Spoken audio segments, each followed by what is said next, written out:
Good afternoon, everybody. Welcome to the Stonebriar Community Church Frisco Career Transition Workshop. My name is John Luce, and I'll be your moderator this afternoon. And we're glad you're here. We hope that you get the most out of this hour and a half.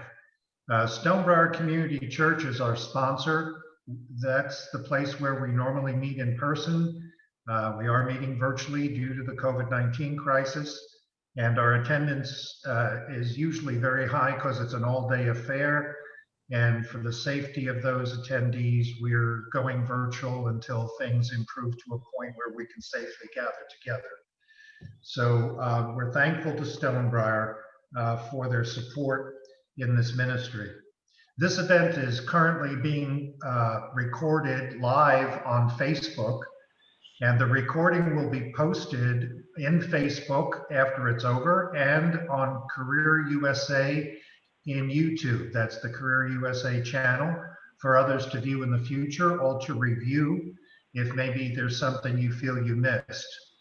By participating in the event, since it's being recorded, please be aware that if you post a comment in the chat box or have your microphone or camera on, you're implicitly giving consent for your image and your comments and name to appear on those platforms. So a couple of things to set you up for this. If you're joining us on Zoom, please use the chat box if you have any questions. We ask that you enter a question by beginning the chat with a question mark and then giving your question. After the presentation, our expert panel will answer those questions. We'll try to get to every one of them. This session runs from 3 until 4:30, at which time we'll conclude. On Facebook, if you have a question, you can just post that in the comments, because again, we are currently broadcasting on Facebook Live, so we will be monitoring that to address any questions posted in the comment field. So today's agenda will run as follows. We'll have a message of encouragement from Steve Fisher, who is the pastor of Care Ministries at Stonebriar Community Church and our sponsor at Stonebriar. He loves this ministry and has been supporting us for 9 to 10 years since we first migrated from Crossroads Bible Church. And so he will give us a brief message of encouragement. Steve serves on a team that provides hope to those who are broken, discouraged, and hurting. And he is truly a man with God's own heart and a loving spirit. Our feature presentation today will be given by Gail Houston. And I'll give you a little more information about Gail in just a moment as we review our leadership team and other participants. After Gail's finished with her presentation, we'll go to a question and answer panel comprised of Gail Houston, Rex Sowett, Lockhand Alderson, who we anticipate may join us in a bit. He's not with us at the present time. Foster Williams, and Jeff Morris, who is hosting this Zoom broadcast from his office because he's much more proficient at it than I am. And just a wonderful team. So after our message of encouragement and presentation, we'll do a Q&A, as I just mentioned, and we'll give a preview of next week's presentation. We have 6 presentations in this series. This is the 3rd of 6, and they will continue on for 3 more weeks from now. So now let's hear from Steve Fisher, the lead pastor of Care Ministries at Stonebriar, with his message of encouragement. Hi, my name's Steve Fisher, and I am the pastor of Care Ministries at Stonebriar Community Church. They've given me an opportunity today to take a few moments, say a few words that I pray encourage you, that perhaps make you think, and as a result of that thinking, you move one step forward. They say the game of life is play between the ears. How we think drives what we feel, ultimately drives what we do. If you're a Christian, you understand that pattern I believe that's the pattern that our Bible talks about. There are so many scriptures that encourage you, ask you to think about what you're thinking about. Think on these things that are good and right. Take each thought captive by the renewing of our mind. And there are more that focus us on what we are thinking, because our Creator knows that how we think drives what we feel, drives what we do. I also believe that there is a force, if you will, an enemy, actually, that is constantly pressing down upon us. It's like gravity. You can't see it, but there are 30 plus pounds of gravity at all time pressing down on us. I think this force is much heavier than gravity. And I believe it's just as real, even though we can't see it. And so what I want to do is perhaps challenge you or encourage you, perhaps, to take some moments during this season of your life to consider what you think about. For I do believe that this enemy that Christians call Satan, the devil, that's pressing on us to keep us down, has an ultimate goal, and that is destruction. For those who believe in Christ, I believe he can never rob us of our salvation, but he can make our life, our sanctification, a much more difficult path. And so it's incumbent upon us to listen to our Holy Spirit and to think what you're thinking about. I know in these times I found myself not thinking, I just react. I just keep reacting, and then I don't think. So because we know the enemy's ultimate goal is destruction, I want to back out and identify 5 or so patterns of thinking, and it's nice and convenient. They all begin with D's. So these 5 or 6 D's ultimately are designed to corrupt our thinking to gain the end goal of destruction by the enemy. Again, not our salvation, but our time here on this earth. So the first one, I think, is discouragement. You're discouraged. Unfortunately, our God, our truth, our Bible, we have the opposite to counter. Every bit of force that presses us down, there's a truth that lifts us up. And so the first, again, is discouraged. It didn't turn out the way that I thought it was going to be.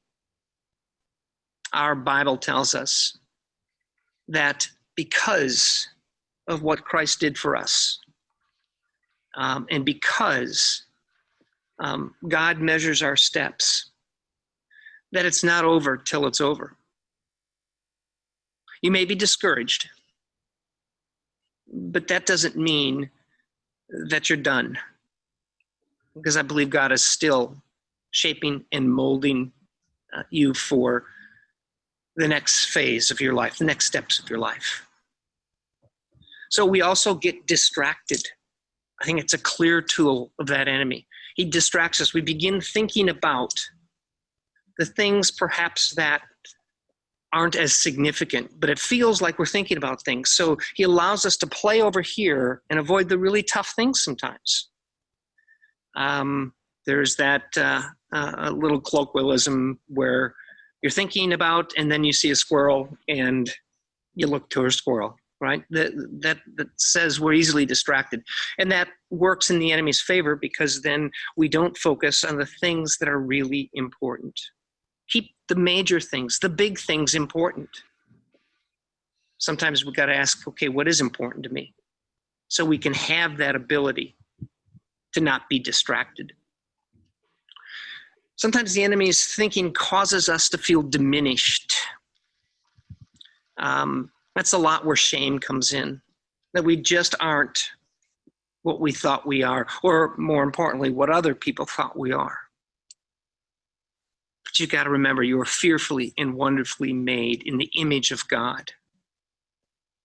And that there is no ability for anyone else to diminish you, to cause you to be less than, because of who you are. Because who you are transcends what you do. Yes, I'm a realist. Mr. MasterCard and Mr. Visa surely want me to be working too. I get it. But there's a core, there's a soul inside that I don't ever want people to walk through this world diminished when there's a truth. And we as believers need to look for that and support people and encourage. That's why I love what this workshop does, especially when we're all together, right? The power of people, the presence of people remind us that we still have worth and we still have value. Another one is distorted. We can think that what we're doing is really, really important. And we can chase those things that we think are really, really important. And I'll let you fill in the blank for what it is for you. I know what it is for me. And those things invariably end up not being the truth of Scripture, not being the truth of what God says is really important, and that's people. It's relationships. That's helping one another. That's caring for each other. That's what's really important. But we can so get distorted, we can so get locked in that we forget to hug our wife, to hug our husband, to take a minute with our kids, to send a letter of encouragement to somebody. And finally, there's disappointment. That again, internally, we keep thinking I am no good and I will never amount to anything because I have failed, apparently. There's a strength. It's called perseverance. It's resilience, endurance. That's what our Bible talks about. That's what God helps you with, is how to persevere, how to endure, how to have resilience, to not be disappointed, to realize your story again is still being written. We are unfinished works. I have a painting in my office, and it's just a background. And one of our special needs adults in our Anthem art class was painting. And I stopped in and I said, hey, can I have that painting? And she was just as sweet and just as precious as she could be. And she said, oh, Pastor, I'm not done yet. I said, no, honey, that's beautiful, just as it is. And she gave it to me and she signed it. And I have it in my office, hanging on the wall, right above the chair that somebody else sits in, across from where I sit when I'm praying with them or talking with them. And every time I look at someone who's come into my office, who's bearing a heavy burden, a heavy weight, I can look up at that and I can remember what that is. That's an unfinished work. And so is that person, and so are you. So am I. So my encouragement today is to guard your thoughts. If you're discouraged, if you're distracted, if you feel diminished, if you've chased a distorted end and you ultimately are disappointed, those are not truth. Those are not truth. Because if we think that way, our feelings will be driven towards less than thinking. We will be down. We will not have the energy. We will not have the fight. And therefore our actions will fall out of that feeling.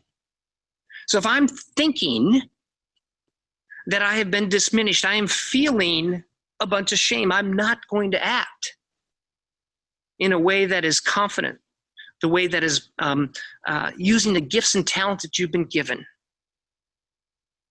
So I don't know where you are today. I know where I am, and sometimes I don't like thinking about the things, but I do find a consistency when I'm not feeling good, and therefore I'm not doing the things I'm supposed to do. I can trace it back to a thought that is keeping me down. So today, before you go to bed tonight, take a moment, examine your thoughts. And if they're full of these types of thoughts that I shared, perhaps it's time to pray to God to say help. Perhaps it's time to talk to somebody. Don't sit in these thoughts alone. Because the only thing worse than being in a bad place is being in a bad place alone. There's help. There's a way through this.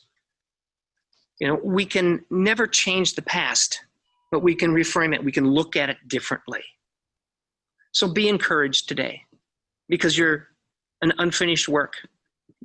Your story is not written. There are more steps for you to take. That's truth. So, again, I hope your session today is wonderful, and I am grateful for the opportunity just to share a few words. So have a great day, and hopefully we'll see you later. Well, thank you, Steve. Okay, I'd like to take just a moment before Gail gets started to recognize our team, beginning with Rex Sowett, who is a Human Resources Recruitment and Staffing Manager at Jungle Aviation and Radio Service, known as JARS or JARS. Rex is a Human Resource Advisor and Practitioner who holds a BA in Management from San Francisco State University, and as also a Senior Human Resources Professional, SPHR. And he is co-founder of this workshop back in April of 2001 at Crossroads Bible Church in Double Oak. And next April, I guess, will be officially our 20th anniversary for you, Rex. Also, Gail Houston, who is a co-founder and co-leader of this workshop, and she's part of the executive recruiting team at Intuit. And she has specialties in social media program as a program manager, and will be addressing social media with us today.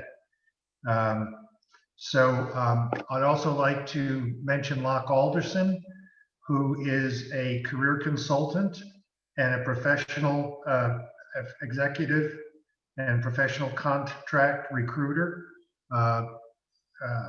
Locke has more than 40 years in the recruiting profession, and he's a workshop speaker on many platforms in the DFW area, and he gives wonderful presentations on the use of LinkedIn as well as other aspects of the job search.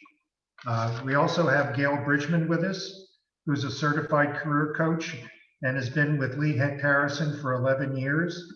Gail consults and trains on all aspects of career development and transition, and has been with us for a number of years, and we're so glad to have her. Then we've got Lori Davis, who cannot be with us today. Lori Davis is also in the recruiting position and has been for some time. Foster Williams, who many of you know, is the founder of the Career Search Network and has been building groups all around DFW and in other parts of the country to help people attain their next best position. And his ministry is helping others land. He doesn't have jobs in his back pocket, but he's wonderful at helping people connect and expand their networks. And then we have Jeff Morris.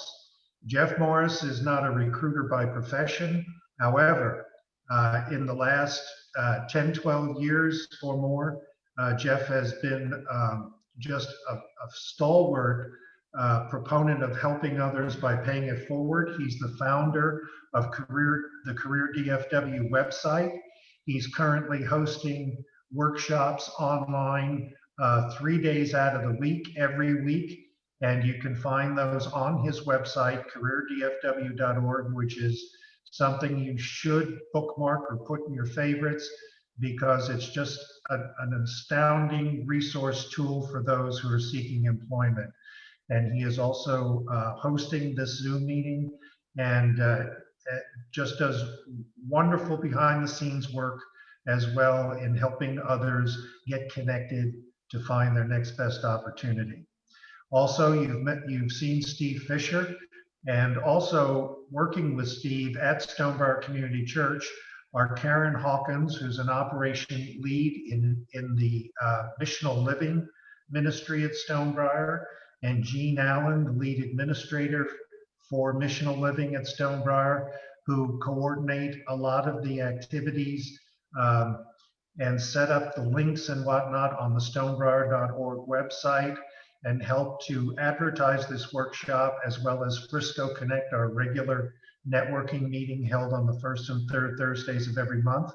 And just, they do a lot of the back office work and work tirelessly to make sure that we have the resources we need to keep this ministry going strong. So I'd just like to say thank you to all of them. And now I'm going to hand it over to Gail Houston for her presentation. Thank you. All right, thank you guys so much. Can you let me know if you can see my screen? We can. I think it's coming up.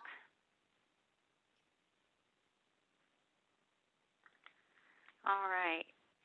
So when I'm teaching today, I'm going to teach you how recruiters search. I'm going to teach you where recruiters search, and then I'm going to teach you how to utilize the internet. If John or Jeff, if you can help me keep track of time, that would be great. I don't want to go over and interrupt the panel or anything, so definitely help, help me stay in touch. Okay, so let's talk first of all about where recruiters search. We do a lot of searching on job boards, on social media sites, and it's important when you look at the applicant community, especially now given COVID, how can you stand out and how can you get noticed? There's so many people looking for work right now. So we want to make sure that you understand how we search. So if we're on a job board, for instance, we might search with a keyword. It could be simple keywords like Java. It could be the title of a position. It could be a company name. We also, depending on the platform that we're searching on, we may search by length of time since your resume was posted. Recruiters tend to be a really sensitive bunch, and in the past, if we were searching for a Java developer, they would yell at us because they had already found a job. And that trained recruiters to know, okay, if a resume is aging out there, they probably have already found something, they just haven't taken their resume down. So if a site allows us to do a date search, we'll do a date search, and that's typically probably, today to probably 1 month back or so. There are different job boards and different job search sites that allow you to update your status to show that you still are looking. And so you just have to look at the particular site where you're posting your information on to see if they have that. The other thing that we do if we don't have relocation for a position is we try to search within a commutable distance to our office. And so we might do a zip code search. We might put that it's 10 miles away in San Francisco, maybe 30 miles away in Dallas. It all depends on the location. We do have a lot of applicants now leaving their information off of resumes because they want to be able to talk to recruiters. And so they're leaving their addresses off of resumes with the hope that, you'll pick up the phone, fall in love with me, and then offer me relo.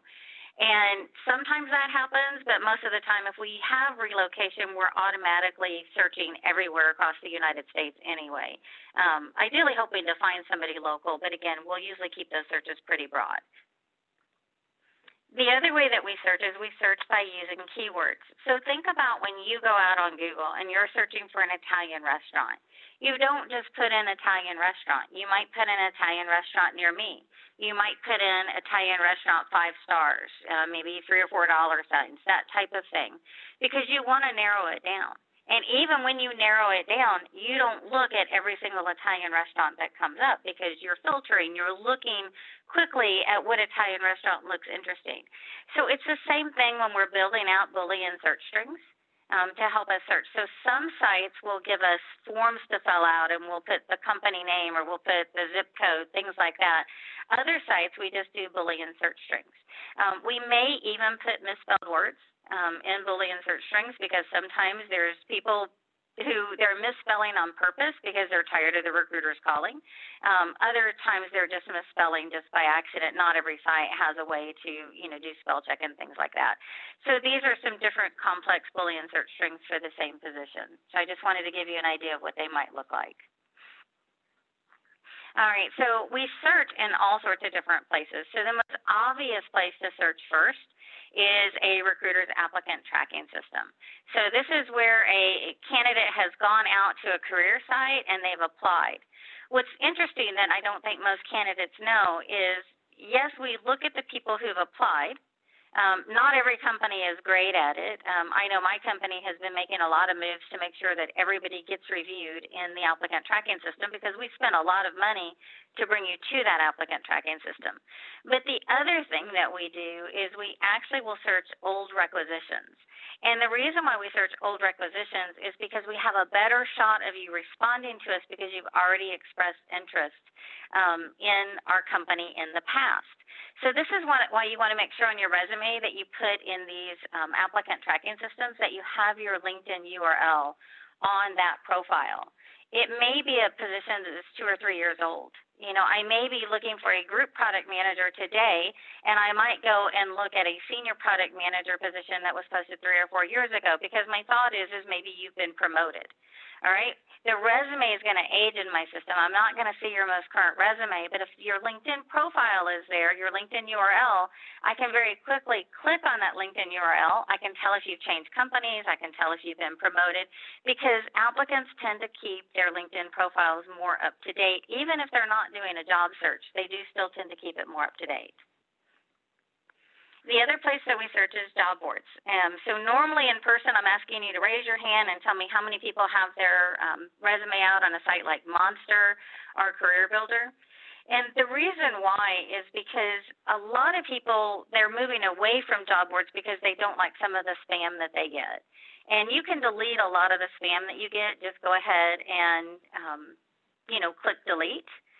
That type of thing. But you still need to be on the job boards because you don't know what tools, what resources that particular company has. One company may only have Monster.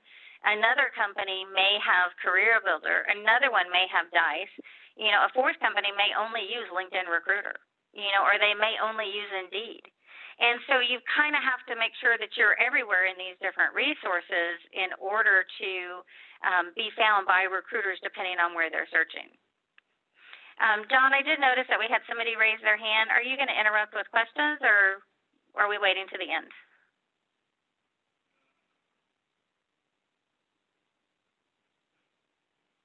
John, I'm not sure if you're talking, responding. Okay. I apologize. Can you hear me now? I can, thank you. Okay. I saw Erica raise her hand. I didn't know if we were going to take questions during or if you want to handle it at the end. Well, what we prefer to do is that they put their questions in the chat, and when we do the panel after your presentation, we will address those specific questions. Okay, perfect. All right, thank you. Okay. All right, so let's talk about the other places recruiters search. So something other than a job board, something other than an applicant tracking system. Where are recruiters out on these different social sites? Are we really on all of them? And the answer is yes, we really are on all of them. Even TikTok, there are recruiters already recruiting off of TikTok, one of the latest social sites to come out right now. And so I'm not telling you you have to be everywhere. I don't want anybody to think that you must be on Facebook and Twitter and Pinterest and Instagram and TikTok or else you'll never work again. That's not what I'm saying. What I am saying, though, is if you create a social media presence and you create a social media brand, if the things that you've already done, like applicant tracking systems, job boards, networking with some of your friends, if all of that's not working, then you may want to consider some of the other sites. But before you jump on social media, if you're not on there already, I want to make sure that you understand what a social brand can do for you. So this is a picture of a lady by the name of Tracy Clayton. Tracy Clayton was recruited to join BuzzFeed based on tweets she was out on Twitter that she created using the hashtag #BlackBuzzFeed. Nobody told her to do this. She wasn't told by BuzzFeed to go and start, tweeting about them. She just started to do it, and she had interesting conversation. They could tell that she really knew what she was doing, and they ended up recruiting her because she started talking with that particular hashtag. For those who don't know what a hashtag is, a hashtag on different sites like Twitter, Facebook, LinkedIn, they actually make a word searchable. All right, so people might be, tweeting right now, with Stonebriar Career Transition Workshop. They could put that hashtag out there.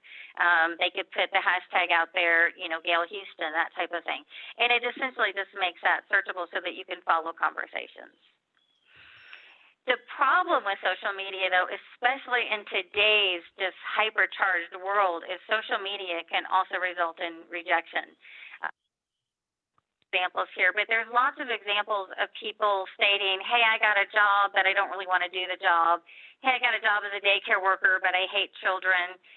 Here's what I just did last night, maybe on their college campus or something like that. And one of the most famous examples of all is a PR person who got on a plane. She tweeted before she got on a plane. She was going on vacation, and she put a tweet out there that was considered racist. By the time she landed, she was fired. So she got off the plane, her phone was blowing up, and she got fired. This is somebody who was trained in social media. She was trained what to say and not say, and she still screwed up and ended up getting fired. So anything you post on social media, even if it's between friends, even if it's in private channels and things like that, the one thing I want you to remember is that the internet is forever. There is this thing called a screenshot. And even if you're not doing something on social media, maybe you're up at a whiteboard or on a chalkboard or something like that, and you're writing something, somebody's taking a picture somewhere, somebody's recording something somewhere, and then they're blasting it out on social media. So as we go through some of these different social media sites, I just want you to keep that in mind. Please watch what you say. If you wouldn't say it to your mother, don't say it at all. If you don't want your boss to see it, don't say it. I don't care if it's in private messages, because everything can go viral. And this year, if nothing else, has proven that everything does go viral. Amen. All right. So let's start with LinkedIn. And the reason why we're starting with LinkedIn is because 90% of recruiters are on LinkedIn, whether they have the paid recruiting tool, LinkedIn Recruiter, or whether they're just using their own LinkedIn profiles to be able to attract candidates. Most recruiters are on LinkedIn. And we have some recruiters who feel like if I can't find a person on LinkedIn, they just can't be found. And so if they don't have that additional training, they may not know there's other places to go, that this may be all they've ever done. So it's really important, first and foremost, that you have a great LinkedIn profile. So we're going to go through some of the tips to do that. So when Rex and I were teaching this class out at Crossroads, pictures just started popping up on LinkedIn. And our class at that time asked us, Gail, do we have to have a photo out on LinkedIn? During that class, we told them, no, not yet. Let's see how this plays out. Let's see what happens, before you just go and run and put a photo up there. Photos now, today, are expected on LinkedIn. If you don't have a photo on LinkedIn, people assume that it's a spam account or a made-up account. So please put a photo out there. Today, we are still suggesting that you have a professional headshot. Now, by professional headshot, this does not mean that you have to go out and you have to pay somebody to take your photo. That's not what we're saying. You just need a high-resolution image. Right now today, we're still saying make it a headshot. We are starting to see a lot more casual photos come on LinkedIn. And so 6 months from now, Rex and I can be telling folks it's a free-for-all out there. Do whatever you want. But especially because you're in job search right now, we are recommending that you still have a headshot. The larger photo in the background is copying what Facebook and Twitter did. It does not have to be a work-related photo. If you're a mountain biker, you can put a mountain bike, trail out there, that type of thing. It can be something that resonates a little bit more closely to who you are. But you don't even have to have the big background photo if you don't want. But again, it is out there, and some of them really are interesting to look at. All right, one of the most critical areas on LinkedIn is your headline. Your headline is essentially your title. And there are job search workshops out there that tell you to change your title and just say that you're looking for work. And we teach the opposite. We want you to keep your title out there. So maybe you're a senior recruiter. You might be a front-end Java developer. You could be a brand marketing manager. Whatever it is that your skill set is what we want you to keep out there. All right? Because again, think back to that Italian restaurant. We search and then we filter. We don't automatically click on every single profile. We're looking very quickly, at profiles. So a lot of the tech talent out in the Bay Area, which is where I do most of my recruiting, they will put things like ex-Amazon, ex-Google, ex-Facebook, because they know that that particular company skill set is highly sought after. So they're not even putting, necessarily their current company, but they're always putting like these really big companies out there. So play with your title, make sure that you're getting views and things like that, but please don't just erase your title and put that you're just looking for work. All right, your headline can also confuse recruiters. So I teach a workshop in the evenings to these military vets that are getting cybersecurity and data science training. And we were doing a live search in LinkedIn Recruiter, and we ran across somebody's headline that said, Air Force veteran seeking cybersecurity position. And I had told them that, hey, I'm looking for an experienced cybersecurity person. So at first glance, we almost passed up this profile. The only reason we stopped on this profile is because, I was teaching the class. So I was curious, okay, what does this Air Force veteran have in their background? Their real background is, that she's a cybersecurity specialist with 11 years of experience. All right? So you want to change your headline to make sure that if you do have a certain type of experience, that shows up first. She's a cybersecurity expert. She could put that. She can put the clearances that she has. And then she says she's an Air Force veteran after that. That way I know I've got the expertise that I'm looking for. So think carefully about your headline. If your company or your past company has one of those kind of funny made-up terms, you may not want to use it because recruiters won't know to source for it. So for instance, a lot of our UX UI designers at Intuit, they might be internally called XD. And that's an Intuit term. That is not the UX UI term that's known on the outside. So you want to make sure that your title that you put out there resonates so that recruiters can find you. Now, you want to add your contact information. I personally don't put my phone number anywhere because I'm a recruiter, but I do put my work email address. If you are putting an email address out there for your first level contacts, make sure that it's an appropriate kind of work-related email address. You don't want anything out there that's inappropriate because a lot of recruiters, they won't call you if they see that kind of stuff. All right, the other thing I think is really cool on LinkedIn is you can tell people that you're open for work. So on the recruiting tool, this came out a couple of years ago, and essentially it would say that you're open to work when we're in our LinkedIn Recruiter tool. And so we might call you first because we know that we have a better chance of you responding to us because you are actively looking for work. After COVID, LinkedIn came up with the green circle that goes around your profile photo that says open to work. So if you put this that you're okay to tell all of your LinkedIn connections that you're open to work, then this green circle will go around that profile photo.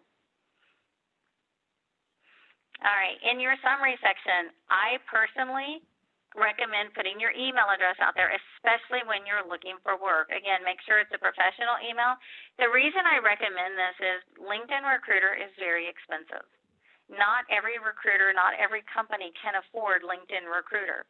Even a company that can afford LinkedIn Recruiter, they may only give it to half their staff. They might give it to their sourcing team, but not their recruiters. And recruiters may not have sourcing support. So that's why I say put it out there. Make it easy for recruiters to get a hold of you. And again, make sure that you have a professional work email address. You want to make sure in that summary section that you're highlighting your experience. Use those keywords that you're seeing in job descriptions so that as soon as I see this summary section, I'm going to click on your profile. The other thing to remember, in the past, LinkedIn would show this entire summary section. Now they're only showing about 2.5, 3 sentences. It's only the first 210 characters. So whatever you're saying right here, you have to make it count. All right, because we may not click see more information if that first part doesn't lead us to want to click and see more. All right, you want to make sure that you add your current and your past employers. The thing to really pay attention to here when you're adding past employers is try to make sure if you work for one company, it is all under that one company instead of saying, you know, Intuit recruiter, Intuit social media program manager. Instead of me listing my company 3 times, I list it once, and then I'm breaking the jobs underneath there. Recruiters see things in blocks, so even if you're clear that it's all the same company, sometimes they don't see that. All right, you can add media like video and PowerPoint to your LinkedIn profile. I found out today that LinkedIn actually sold off SlideShare to a company named Scribe. I'm not sure if that's going to impact anything on LinkedIn yet or not with our SlideShares that we have connected. But the reason why you want to add video, let's say that you've done a presentation. You might want to put that on video. You might be speaking at an association. You might have done a white paper that you want to display, things like that. So I have the different types of media that LinkedIn will accept. So again, just think about that. If you have anything from any of your past employers, you can add media in your summary section, and then you can also add it under each of the groups. If you want to see an example of somebody who's done that, again, connect with me on LinkedIn. It's just my Intuit email address, which is all over this presentation and super easy to find out there. And you can see how I've added media to my summary and to each of my different roles. All right, privacy settings on LinkedIn. LinkedIn used to be super easy to set up, but again, they've become more like Facebook. So you need to go into these different areas and you need to read through the privacy settings, and you need to understand as you make those changes what the impact is. So for instance, if you're doing a confidential job search, you may want to go into your privacy settings and you may want to turn off the area where it's talking about, you know, do you want your updates to see that you're making changes to your LinkedIn profile? So if you're doing a confidential search, you probably want to turn that off. And then once you're done making your changes and you've saved your changes, then go back in and turn it on. If you're doing a brand new search, you know, maybe you and your team have been laid off, that type of thing, then you'll want to go ahead and have that on because people will see that there's been a change to your profile. Okay, we talked earlier about having that professional URL out on your resume. And in the settings area, you go in and you can create your professional URL. So you want to try to grab your name if you can. If you can't grab your name, you may have to grab like a first initial, middle initial, and last name. You may have to put your last name first. Try to stay away from the numbers if at all possible. If you do have to add numbers, try not to add any more than 2 numbers. Try to keep it really short so people can see that you've edited your profile. If you are in marketing and social media and you don't have a professional URL, my thought is you probably don't really understand the social site that you're playing on, because I expect marketing and social media people to definitely have this updated. Again, you want to update it so that it's a neat, clean link. Otherwise, you have a whole bunch of numbers after your name based on when you join LinkedIn. All right, the next area that you want to do is you want to make sure that your public profile is visible. And what that means is that it's visible when somebody is off of LinkedIn. So if you go out to Google right now and you Google my name, you can just say Gail Houston Intuit. You'll probably get my Facebook profile, my LinkedIn profile, things like that. You can do an insight search where you're saying, I want to see Gail's profile in LinkedIn. It's just essentially making that information visible. Now, LinkedIn has 2 areas, though, that you have to click. It's not enough for you just to click, your profile's public visibility. It's not enough just to click and say on. You actually have to go into the next part, and you have to make sure that all the sliders are showing. And when you do that, you're going to see on the left-hand side, you'll see my profile pop up, my name pop up, my summary pop up, and my positions pop up, my awards pop up, things like that. So make sure that you turn all of these sliders to on. And that way, when I'm out in Google and I'm doing a search, in this particular case, I'm doing what's called an insight search.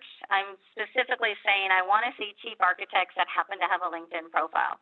I can also just go out to Google and I can just click chief architect and, put in a company name and see if I come up with anybody. But you can tell that a lot of these are taking me to these LinkedIn profiles. All right, so I'm able to get chief architect profiles without being connected to them and even without even being in LinkedIn. All right, you can also do the same thing when you're looking for recruiters on LinkedIn. You can go up to the search bar and you can type in recruiter, cybersecurity. You can type in recruiter, engineering, Google, and you can come up with different recruiters. So on the first example, these are cybersecurity recruiters that I found. On the next example, these are recruiters. They all happen to still work at Google today. I might also, though, find past recruiters at Google. They've gone to a new company. And what that does is it tells me, oh, I might need to look at this company too, because they hired this recruiter from Google. They're probably looking for the same skill sets. So it's super easy to try to find recruiters for the needs that you're looking at. You can also put in the position number and maybe the position title as well to try to find the right recruiter for a particular role, because a recruiter might post a job for, job ID 2020 and, whatever the numbers are that follow. And so by doing that on LinkedIn and even on Google, sometimes you can actually get to the right recruiter. All right, I do really encourage you to read the headlines before reaching out to recruiters. My headline begs you to read my summary section, because in my summary section, I tell you to email me instead of message me on LinkedIn. I very clearly give you my email address. I give you, directions on what you need to do. If you're a university student, do this. If you are a professional, send me the position number along with the resume to this email address. And I still get 100 to 200 emails a week with people asking me if they can send me a resume. All right, so make sure that you read the headlines, because you're trying to get to the right recruiter based on what it is you do. You have a much better shot of getting to the right recruiter and getting them to respond if you're in their area of expertise. All right, and again, just read summaries to see if they're giving you directions. They oftentimes do. All right, so once you've set up your LinkedIn profile, you have everything ready to go, including the URL, you've made it public, then you want to start adding connections. And I just have a list here of some connections. It could be alumni, former work peers, it could be your neighbors, might be recruiters from targeted companies. After you've done an interview, just ask the person, may I send you a LinkedIn invite? And go ahead and connect directly. All right, hiring managers typically like to connect with you after the process is over. So let's say you don't get a job from them, send them a LinkedIn invite, say, hey, I really enjoyed my time talking to you. I'd love to connect with you directly, in case there's ever future opportunities. All right, and this is a tip that one of our recruiters from Israel shared. He said that if you see a recruiter with this gold LinkedIn on their profile, it means that they're an open networker and you can usually connect with them. All right, the other thing that you can do is you can follow companies. Companies sometimes will post their latest product inventions, launches, things like that. They'll post press releases. They'll post their numbers, things like that, and sometimes they even post jobs. So make sure that you follow those company pages, and that's important when I show you LinkedIn Recruiter in just a few minutes. All right, so companies will post open positions. If I post an open position out on the company page, I always go in and tell everybody who the recruiter is and go ahead and email me directly. All right, so look for that. Gail, 15 minutes. Okay, thank you. All right, you can also do status updates. The reason why you want to do status updates is you want to be seen by people in your industry. So if an interesting article comes out in your industry, go ahead and put that in a status update. If you've written a blog, go ahead and put the link in a status update. Maybe you've done a how-to YouTube video, go ahead and put that in the status update. The way that you get people to interact with you on LinkedIn as well is go ahead and click and like in status updates as well. All right, if you do comment on somebody else's post, just make sure that you stay positive. Nobody has ever told me to hire a bitter person. All right, and so I look at your comments, I look at what you're saying. I actually had a guy in Atlanta who follows me quite a bit. His comments are super negative, and I don't know why. I've never interacted with him other than he comments on some of my posts. He's not somebody that I feel like I could go and successfully hire because I don't think he's got a good outlook on life. All right, you also want to check out who's viewed your profile because it means you're showing up in searches. I'm going to start going a little bit fast so we can cover some other stuff. Okay, so this is what LinkedIn Recruiter looks like. It's changed a little bit in the last couple of weeks, but this will give you a good idea. So on LinkedIn Recruiter, I can go through and I can fill out a form. In this case, I said that I want to see people with chief architect title in San Francisco Bay Area from Facebook, and I got 19 people in my search. This is a little bit bigger search that I got. So I got 243 candidates in this search. 50 people are more likely to respond. So I encourage you to respond to emails because then you show up in LinkedIn's algorithms to tell other companies that you're more likely to respond. So if I only have a few minutes to reach out to people, I might reach out to the more likely to respond folks because I've got a better idea of you responding back to me. There's also 21 people who said that they were open to new careers. And 4 people are engaged with my talent brand. So that means that they're following my company page. LinkedIn teaches us that 75% of the people who follow a company page are interested in a career at your company. So if I only have 5 minutes to source really quickly, I'm probably going after those 4 people. So again, more likely to respond means that you respond in mails. You're going to show up in their algorithm. Open to new opportunities, you've clicked that button, and you've said that you're open to new roles. And then engage with your talent brand means that you're following my company page.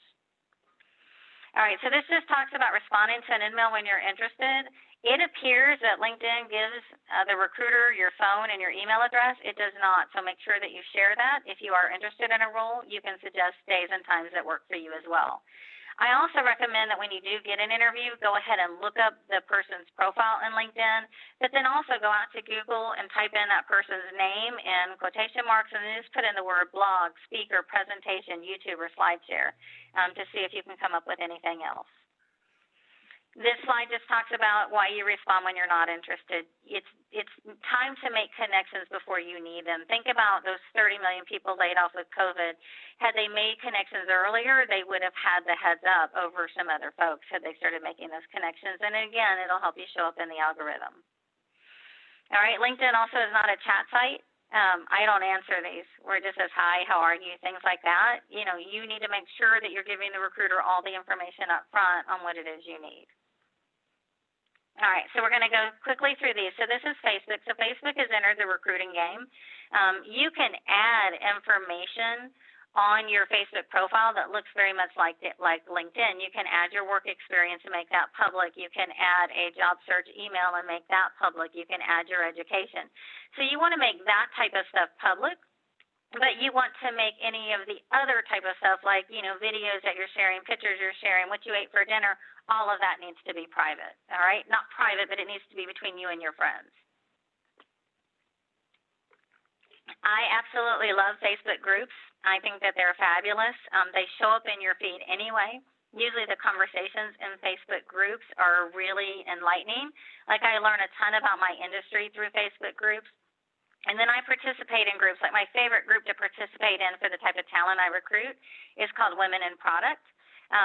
I don't go out there and actively post my jobs. That's not what I'm doing in the group, but I'm learning about product management.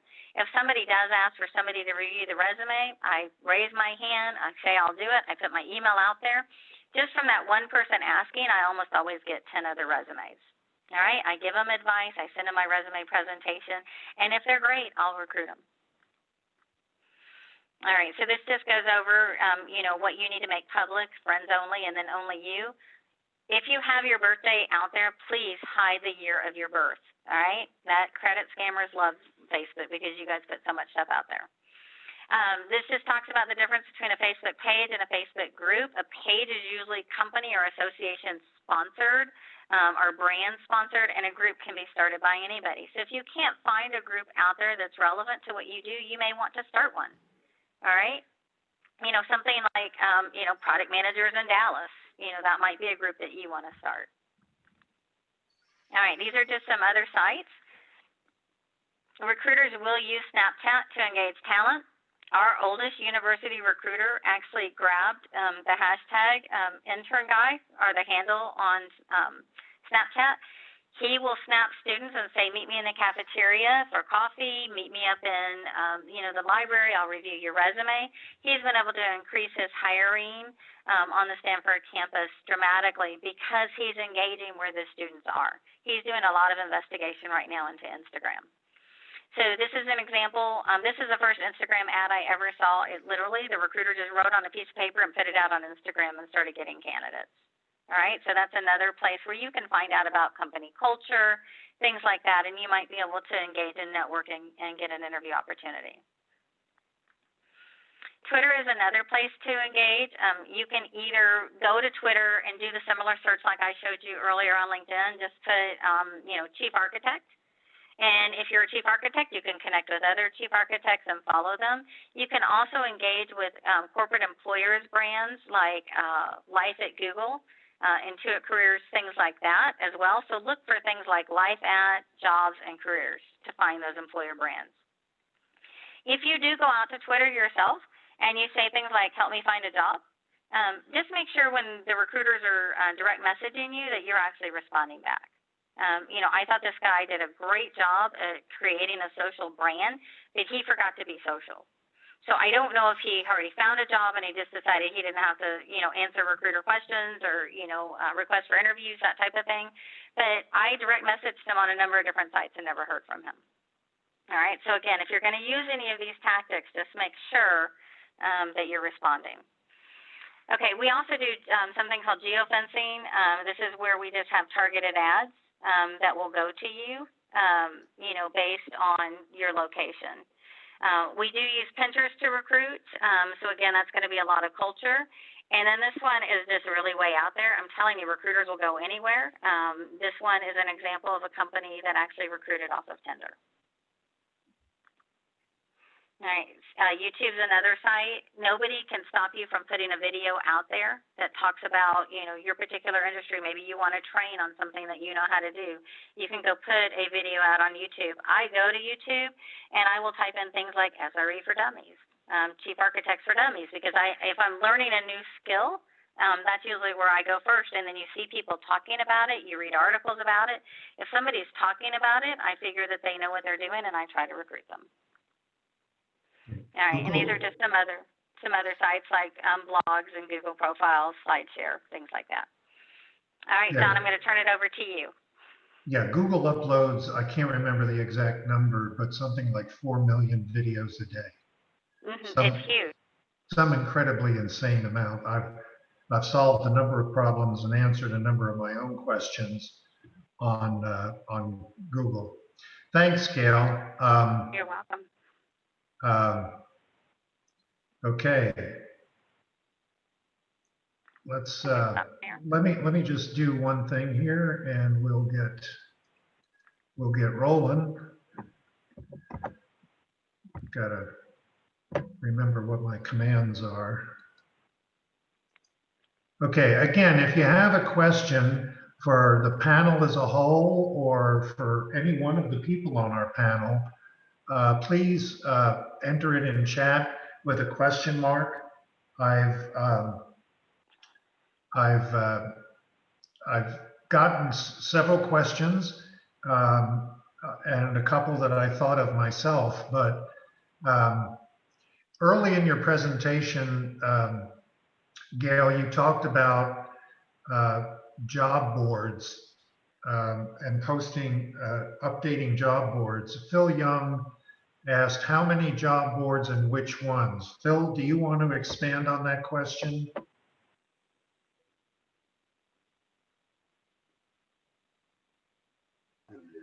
Sorry. Yes. So earlier, Gail, you were talking about getting on job boards, and there seems to be quite a few of them out there. And I was just wondering, do you recommend, are there 3 definitely get on, or do you try to get on as many as possible, or what are your thoughts on that? So with job boards, I recommend that you be on the big mega job boards like Monster and Career Builder, because most companies can't afford both. So they're probably going to buy one or the other. Indeed is huge. It's absolutely massive right now. So I do recommend that you go ahead and put a resume out on Indeed. Glassdoor, also has a lot of jobs out there as well. I don't recall if you can actually put a resume out on Glassdoor, but it's definitely a site to search for culture and things like that. So I would do the big ones. If you're technical, make sure that you do DICE. And then I would also, go to the niche site. So there might be a niche site that's, for compensation people or for cybersecurity people, things like that. I would probably hit a couple of niche sites after I did Monster Career Builder and Indeed. Okay, thank you. You're welcome. Okay.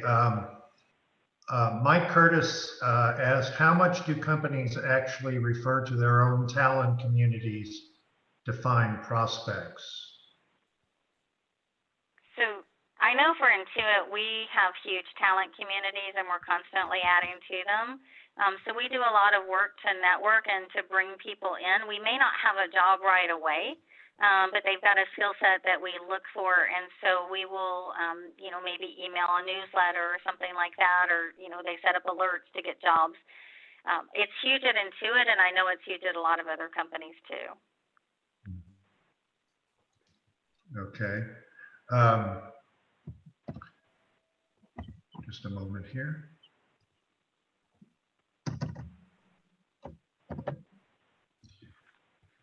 Okay. Now, you mentioned earlier, okay, wait a minute. Erica has a question. Where are hashtags used? Only social media sites or on Google and other searches? So you can search different social media sites, like LinkedIn just added hashtags a little while ago. Twitter was the first. Instagram has them. Facebook has it. You can also go out to Google and you can just put in the hashtag. So I just did the hashtag search, for Intuit. You might want to do like the hashtag search for GHC.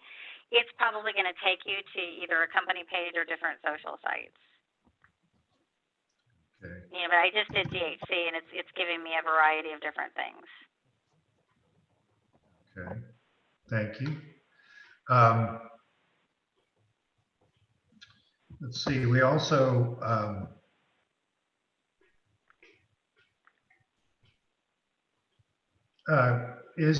Gail, is the LinkedIn in-mail function worth the cost?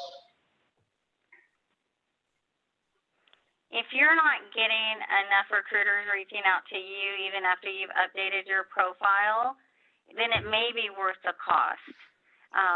Because you're going to have to do more reaching out. But the class that I teach at night, when I've taught it and they actually implement the stuff that I've told them to go do on LinkedIn and they start doing the status updates and things like that, they're telling me that they're getting inundated with recruiters, and that it's gone up.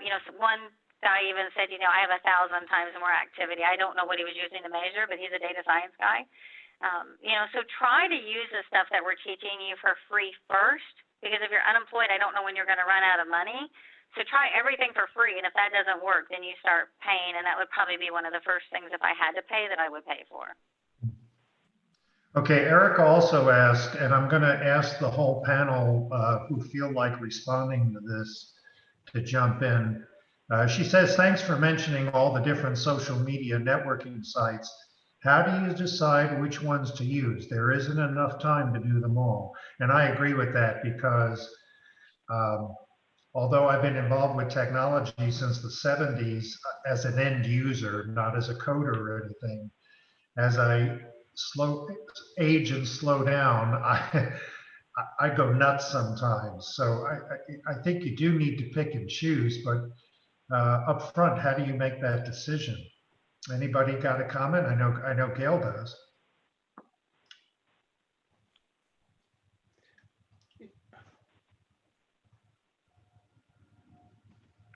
Well, I'll go ahead and give my comment then, and other people can chime in as well. So this is where Foster always tells me that after my workshop, people come up to him and they say, Gail wants me to be on Twitter or I'll never get hired again. That's not what I'm saying.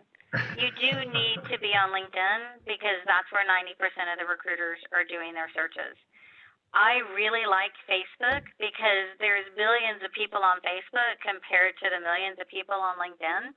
And I feel like Facebook can be a little bit more interactive. But if you're going to do Facebook for job search, that's why I'm recommending groups.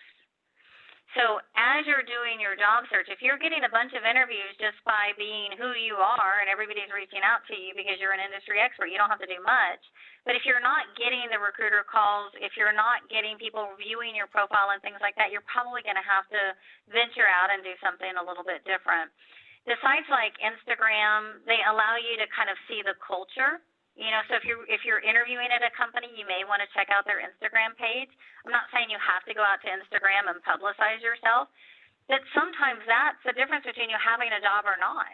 You know, there's people who go stand on a street corner holding up a sign saying, you know, take my resume, I'm a Java coder, and they're getting jobs. So a lot of it just depends on how your particular job search is going. But I do say do LinkedIn first. If you're going to do something second, do Facebook. But if you have any of these social sites, just make sure they're cleaned up. You know, don't have bad, negative, terrible comments out there, and especially in today's politically charged world. Make sure that you've erased any comments that are out there that are negative. And there is a way to back out comments that you've previously made, because as you stated earlier, you know, once it's out there on the net, it's out there. Well, you can delete it, and there are ways that we can go back and we can see previous stuff, but very few recruiters and hiring managers are going to do that. So just go out there and delete it and hope nobody took a screenshot of it. Right. Because that's recruiters why don't I have always say, yeah, always think before you post. The other thing about managing the different social sites, there are platforms like Hootsuite that allow you to manage your different social media sites from one location. So if you feel like you're just too spread out, you can use a tool like Hootsuite. It worked really well when I used it for LinkedIn and Twitter. With Facebook, it was off and on, whether it was working or whether or not I had to re-enter my password, things like that. But there are those tools out there. They're social media aggregators that you can use as well. Oh, would you spell that site? HOOTSUITE.com, Hootsuite.com. Has a little owl as their icon. Okay. Very good. Thank you. What are your thoughts on what to put as your current job on LinkedIn when you are unemployed? I think you mentioned that at the beginning of the presentation, is just put what your profession is. Right. So you might be a brand marketing manager. You could be a vice president of cybersecurity. Whatever that title is, just make sure it's kind of a generic title. You don't want to put, you know, chief officer of happiness or something like that, because that may be a word that you use at a particular company. But you might want to say that you're a director of HR. Mm-hmm. Yeah. So just kind of whatever that last title, whatever level you achieved. And if you're a developer or anything like that, I like to see the, you know, the front-end Java developers, things like that, where you kind of describe to me the skill as well as the job title. Well, to the other members of the panel, I want to spread that question out, because I know Gail Bridgman instructs people on the use of LinkedIn, and so does Locke Alderson. I know Jeff Morris is very familiar with LinkedIn. That platform used to be real simple. Then Microsoft bought it, and they're expanding it and making it more robust. And as Gail mentioned earlier in her presentation, when you go into the settings, it can be confusing, because you got to take your time to go through that. And then if you don't understand what the effects of the setting may be, who can they reach out to get some help? John, I'd like to both clarify and pose a question back to Gail. I see that Peter Sharrow has stated a question. What should you put for the company? If you're unemployed. You what, Locke? If you're unemployed. If you're unemployed, exactly. And we used to tell people to even add a company name saying seeking new opportunities as the company name. But that was before the open to work insignia around the profile picture. And I do emphasize to people to put their title, what do they do, in their brand headline. But what do you think, Gail? Should they put seeking new opportunity, or should they? I personally don't think so. Okay. What I like to do is, for the company name, put the phone number. because that way they see what your job title is, a phone number to make it easy, and then underneath it, you put down 3 or 4 bullet points, your top bullet points that sell people into the job that you're trying to get. You can also include the industry that you're looking in as well. So in the Bay Area, for instance, people will put front-end Java developer, and if they're not working right now, they might put something like X Amazon, X Google, X Facebook. You know, that type of thing in the headline. To me, just being a front-end Java developer is probably enough, but because I'm already putting in if I'm doing company searches, but I do like to see the Google, the Amazon, the Facebook, Netflix people, because those are companies that we recruit out for talent. I prefer that over looking for work, opportunities, things like that. I do like the green little circle you can put around your name if I'm just doing a normal LinkedIn search. And I really like in LinkedIn Recruiter, if you are letting recruiters know you're open for work, because again, I need talent who's going to be willing to talk to me. You know, a Google person might not be willing to talk to me today, but a Facebook person that's looking for work might be more apt to talk to me. And so I'm going to go for that talent that's currently looking for work if they meet the skills, and then I'm going to work on the passive talent as well. Okay. Let's see. Hey, John, can I vector off of that on a point? There are just some very generic job titles that's just so common out there that I start getting a little bit confused when I don't see clarification to it. Let me give you the example of project manager. Project manager, if you're a project manager for operations, if you're a project manager for information technology, if you're a project manager with accounting or finance applications, put that in your title. That helps me. Also, I like what Locke said. If it's project manager by industry, project manager telecom, project manager hardware services, project manager financial services, that helps me as well. Okay. So, and if you have certifications like PMP, you know, that type of thing, you want to put that in your headline as well. There's times, for instance, with project manager and program manager, where PMP is not a requirement, but there's so many program and project managers out there looking that I'm going to narrow down based on PMP simply to narrow down. So I'm going to narrow down based on that, and then by whatever the skill set is, so maybe I need a banking project manager or a banking program manager, I'm going to narrow down by both just to try to weed down the number of candidates that I'm trying to contact, because at the end of the day, I only have 24 hours in a day.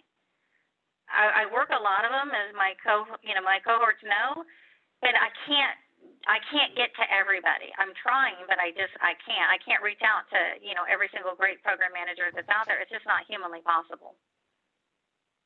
Okay. Erica also asks, LinkedIn says the green open for work circle is good for 90 days.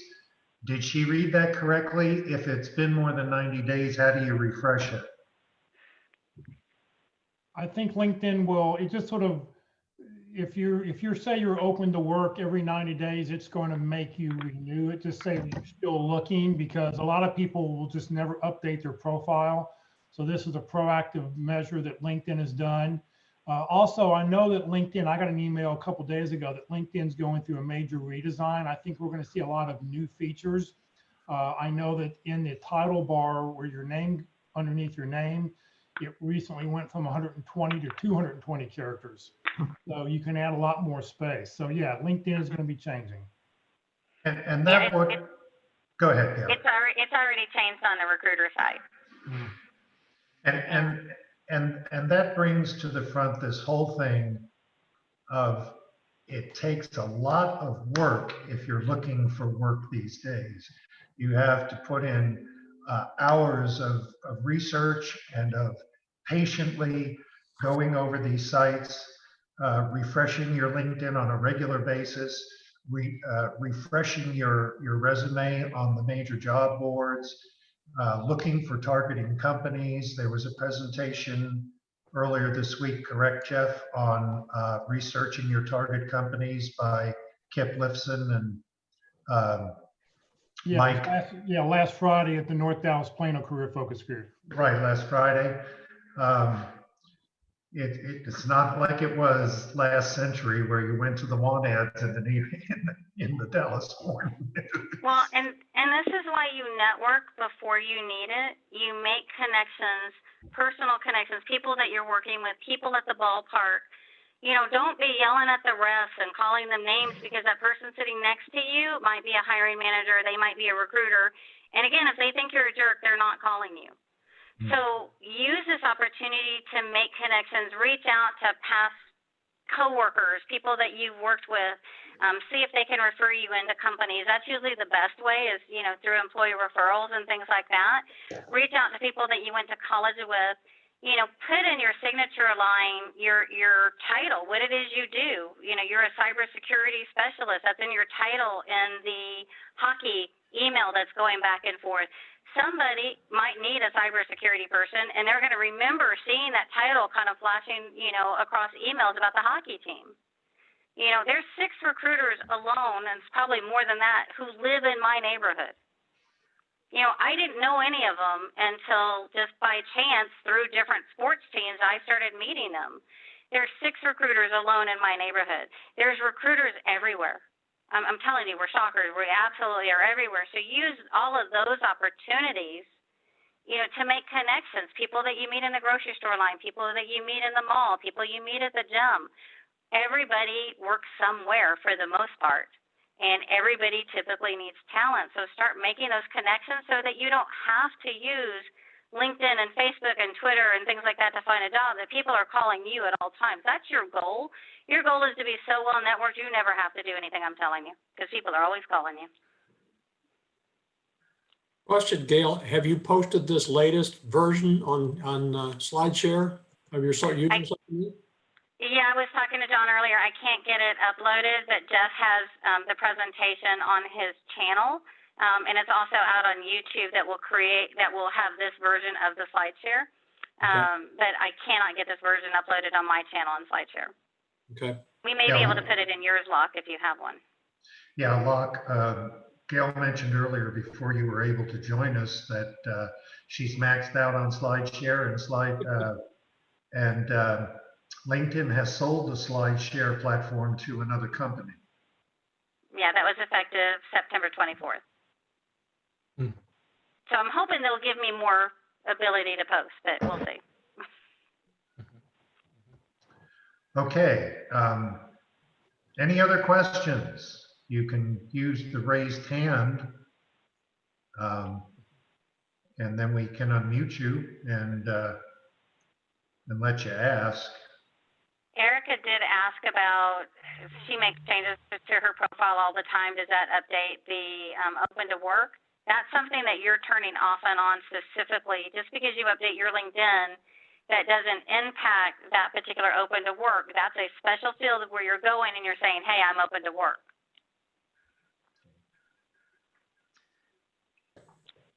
Foster, any comments? We've got about 10 minutes left, but you don't have to take all of it. Well, John, Mike has his hand raised. What'd you say, Gail? Mike, Curtis has his hand raised.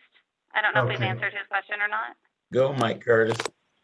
Hi, Gail. Hey, I was wanting to ask the question about the talent community. Is that something y'all look at initially when you're going for a job, or is that something that maybe recruiters might look at somewhere first? Because usually when you apply for a job, they ask if you want to get in the talent community. Is it really worth it? Absolutely. It doesn't cost you anything. It's free. True. You may get invited to events. Like we were talking to a hiring manager today, and we brought up a candidate, and we said, hey, do you know this person? And the hiring manager said, yes, I met her at a Women in Technology event. She's super smart. You know, let me reach out to her. Okay, you know, I'm in a bunch of them, so. Yeah, join them, because you never know what's going to happen. Are you going to get alerted to jobs first? Some companies do that. They invite you to events. Recruiters can search within talent communities, typically in their applicant tracking systems. So yeah, join away. Okay, thank you very much. You're welcome. Yeah. Okay, I'm going to Jeff, do you have anything you would like to add? No, I'm good. You're good? Rex? Yeah, I just wanted to layer on what Gail had said for some of these job board sites. I like her recommendation. I like Monster. I like Career Builder. She emphasized, guys, recruiting teams usually have one or the other. So participate, show your resume, updated resume, refreshed resume for those two sites. A site that's coming on very strong that I would not have mentioned 4 years ago is ZipRecruiter. ZipRecruiter it's not Indeed yet, but a lot of companies have ZipRecruiter, and putting your resume in ZipRecruiter, I think, is well worth it. John Ross has raised his hand. Hi, Gail. My question was regarding the talent community that you were just talking about. Is that specifically to Facebook that you're referring to, or are you talking about LinkedIn groups as well? So talent communities are typically run by the organizations themselves.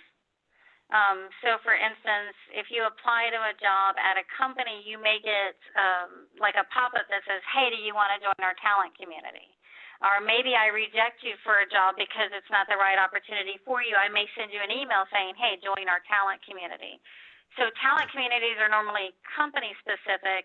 And then there's groups on LinkedIn and Facebook. I prefer Facebook groups over LinkedIn groups because I feel like it's more natural conversation, and I've learned a lot more from my Facebook groups. But groups on both sites are valuable. Thank you. And a quick follow-up on updating resumes and profiles. So I know the recommendation is that you update your resume on job sites at least once a week. And then does that also hold for LinkedIn, where you would basically go in and tweak your about section or something to that effect every week? So you can, it's my understanding that the reason why you do that is because when websites are changing, Google trusts the websites because they're live and they're active and things like that. So that's why I understand that you update your site. I don't know if status updates count as updating, but I do know that when I do status updates, I get tons of views. You know, so I at least recommend that you do status updates once a day, at least. It could be something that you've written. It could be an article that you've seen, you know, but definitely do that because that way you're showing up in people's feeds and things like that. And then if you want to update something once a week just to make sure you're staying fresh, you can. You know, just be careful not to accidentally put in a typo or take out a title. I've seen a lot of people, like when they update their resume too often, they accidentally remove titles, addresses, phone numbers, you know, things like that, emails. There's no way for me to contact people sometimes. Thank you. I'll add one other thing about activity. About activity on websites and on job boards.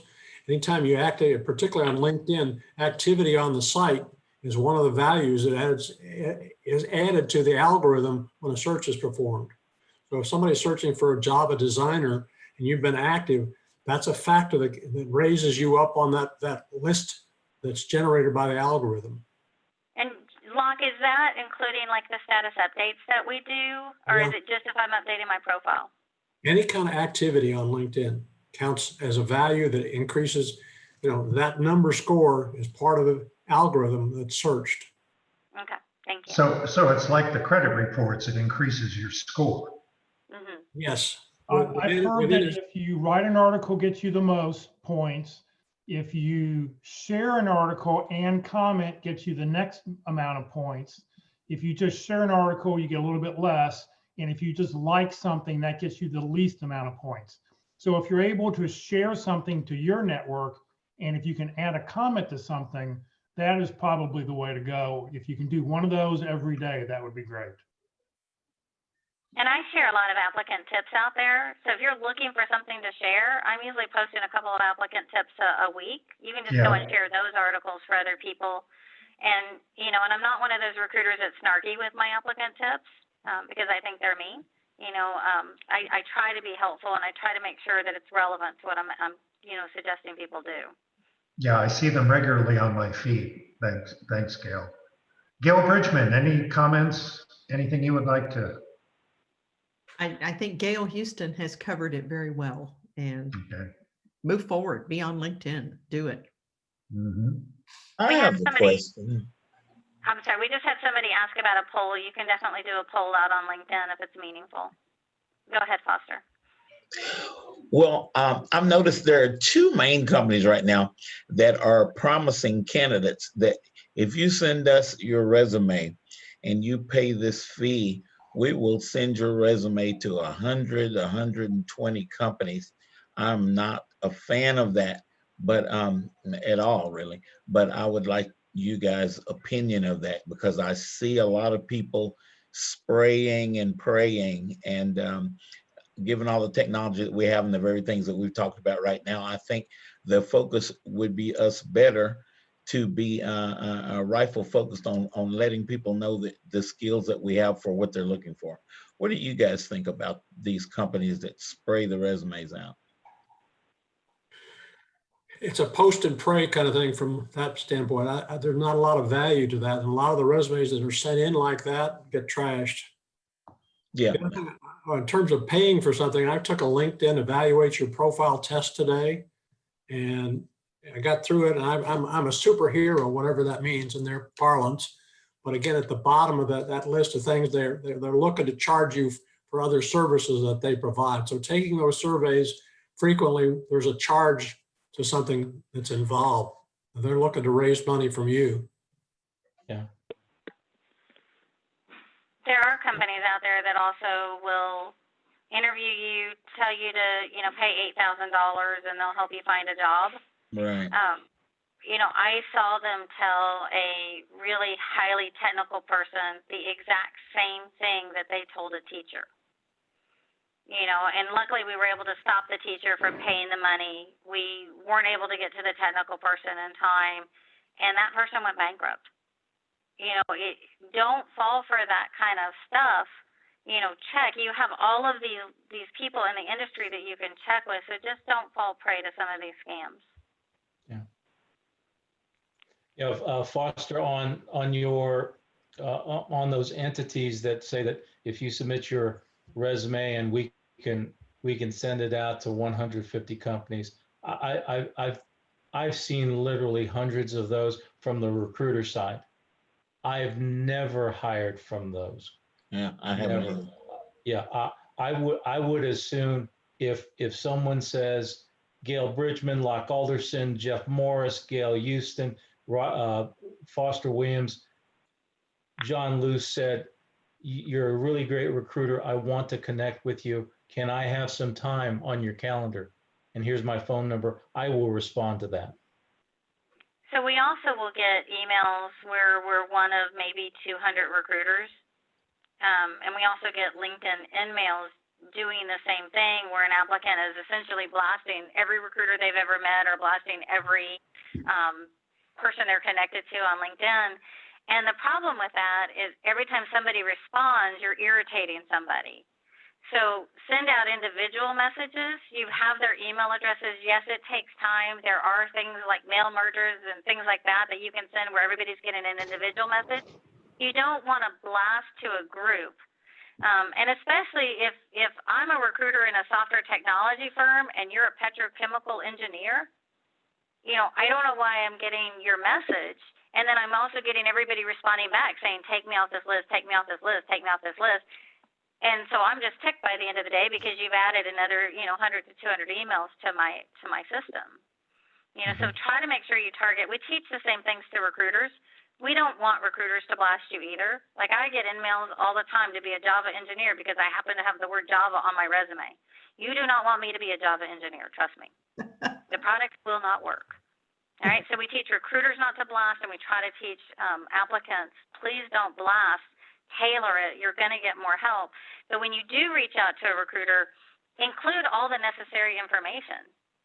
Don't reach out to me about a job and not include your resume because I'm probably not working that job. I probably need to send your resume somewhere else. If I have to keep going back and forth, you're going to end up getting lost in my emails, and I'm not going to be the recruiter that I want to be trying to get you help. I'm just going to end up frustrated and lost, and then you don't get to the right person at the right time. Include a resume, include a position number. You have to include the position number because we could have 600 software engineer jobs at a company in all different countries. So we have no idea where you want to work, which, are you a front end, are you back end, that type of thing. That position number is tagged to a very specific job. All right. It's not enough just to give us a title, give us that position number so that we can help you quickly, and then attach the resume and let us try to, move it forward as fast as we can. I can't promise you responses. Nobody is required to respond to me whether or not they're interested to you, but I do know they open my emails. So they're at least looking at your profile, and the hope is that they'll reach out directly. If I do get a response, I always tell you. Let me say something that empowers what Gail just said. If the candidate gets to me a resume with that information on it, here's the job title, here's the requisition posting number, okay? I will get that resume out to my peer in recruitment within 8 working hours, if not 8 minutes, because you've done your homework, and I want to reward your courtesy. Okay, Sharon has one last question, and we're out of time, so we're going to have to move forward. And this comes up every time. Should the resume we attach be a Word doc or a PDF? I'm going to say do a Word doc. Yes. Anybody want to contradict me? Gail? I Right. recommend Word, but PDF is fine too, but I do prefer Word. The information that I have, the Google team prefers Word. Okay, the Google recruitment team prefers Word, but knowing that in Word, because you've got content within, if you have a table shown in it, that content in that table will not show up. However, in a PDF, if you have word containment in a table, it will show up. I think the rule of thumb should be that if you're applying to an ATS system, you want a text doc, you want to take your Word document and strip out all the special characters. So just a text document if you can. And then when you're actually giving somebody, a real human being, a resume, the nice thing about a PDF is all the formatting will stay the same. When you send me a Word document, depending on what my printer set up, the margins could be off, or the way you've got things formatted. So if The you're going to text send me size, personally a resume, send me a PDF. But if you're playing on an ATS system, go with a Word document or a text document if you could. Plain text, Well, and right. make sure that you're also taking out track changes. I had, I think, 6 resumes in the past 2 weeks in our applicant tracking system where I can see track changes. Most recruiters will just unconsider you. Very few recruiters will take the time to email you saying, hey, your track changes are on. Could you please delete that resume and upload a new resume? I try to tell applicants, that they've got, something that's messed up, because we're all human. Save it at 100%. Don't save it at 150. Don't save it at 60%. If it's saved at 60%, I can't see it. If it's at 150, my assumption is you can't see it. All right. Okay. So save it at 100% and take off track changes. Send it to a Mac user and a PC user to make sure it's showing up okay. Right. And the last question, Jeff, what format for plain text documents? Rich text or plain? I don't think it makes any difference, because when you suck it into an ATS system, ATS is going to, as long as the special characters, the header, the footer, the tables are stripped out, an ATS system should be able to read it pretty easily if you formatted it, if it's in a clean format. Yeah. So it doesn't matter if it's rich or plain text. Okay, well, thanks for all your questions, everybody. We're going to have to conclude this session. If next week, Gail Bridgman is going to be talking about interviewing, and she does a wonderful job. So spread the word that we will be meeting on, what's a week from today, October 6th. 6th. Yes.